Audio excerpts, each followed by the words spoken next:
Assalamualaikum warahmatullahi wabarakatuh.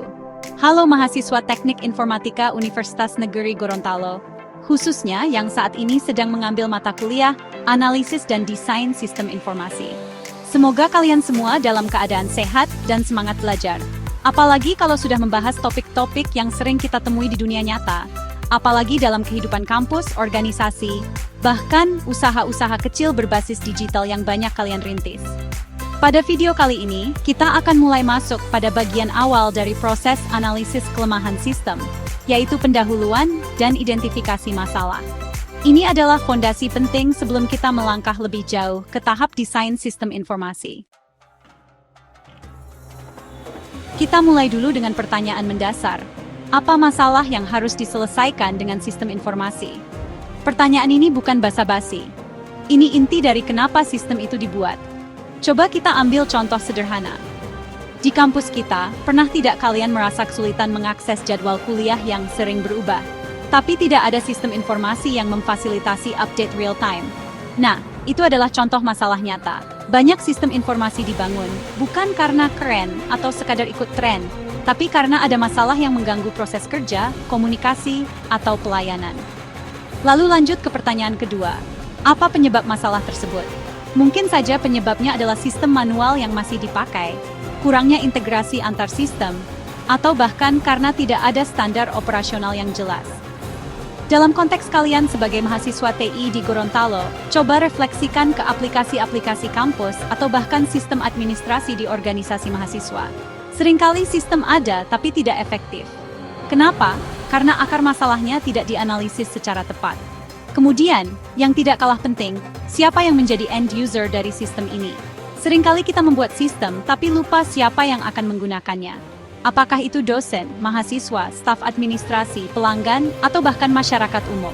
Memahami karakter end user itu sangat penting, agar sistem yang dibangun bisa benar-benar digunakan dan memberi manfaat. Nah, untuk menjawab semua pertanyaan tadi, kita masuk ke langkah-langkah identifikasi masalah. Langkah pertama, mendefinisikan sasaran dan batasan sistem. Sasaran sistem adalah apa yang ingin dicapai. Misalnya, memudahkan mahasiswa melihat nilai secara online dengan cepat dan aman. Batasan sistem adalah apa yang tidak dilakukan oleh sistem. Misalnya, sistem ini tidak mencakup pendaftaran ulang atau pembayaran UKT. Tanpa batasan, sistem bisa terlalu luas dan sulit dikendalikan. Langkah kedua, mendefinisikan masalah. Kita harus bisa menyatakan masalah secara jelas dan spesifik. Bukan cuma bilang sistemnya jelek atau nggak berguna. Tapi misalnya, sistem nilai mahasiswa tidak menampilkan hasil secara real time setelah diinput oleh dosen, sehingga menimbulkan ketidakpastian bagi mahasiswa. Itu baru definisi masalah yang bisa ditindaklanjuti. Langkah ketiga, mengidentifikasi masalah menggunakan metode PIECES. PIECES adalah singkatan dari performance atau kinerja, information atau informasi, ekonomi atau ekonomi, control atau kendali, efficiency atau efisiensi, service atau pelayanan. Metode ini membantu kita mengurai masalah dari berbagai sudut. Misalnya, apakah sistem lambat, aspek performance? Apakah data yang disajikan tidak akurat atau tidak lengkap, aspek information? Apakah sistem terlalu mahal untuk dipelihara, aspek ekonomi? Apakah sistem mudah disalahgunakan, aspek control? Apakah proses kerja terlalu panjang dan rumit, aspek efficiency? Apakah pengguna merasa dilayani dengan baik, atau malah bingung, aspek service?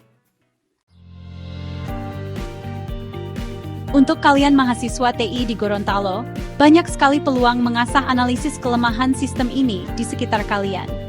Misalnya, aplikasi layanan kampus yang belum mobile friendly, sistem kehadiran kelas yang masih mengandalkan tanda tangan, sistem peminjaman buku perpustakaan yang belum terintegrasi dengan notifikasi digital, hingga sistem layanan masyarakat desa yang mulai digitalisasi tapi masih asal jalan. Semua itu bisa dianalisis dengan pendekatan yang kita pelajari hari ini. Kesimpulan dari sesi ini adalah, sebelum kalian merancang atau memperbaiki sistem informasi, pahami dulu masalahnya. Jangan langsung loncat ke coding atau desain interface.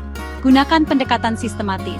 Pahami apa masalahnya, kenapa muncul, siapa penggunanya, apa batasannya, dan analisis dari berbagai sudut dengan PIECES. Dengan dasar yang kuat, sistem informasi yang kalian bangun akan lebih tepat guna dan bermanfaat.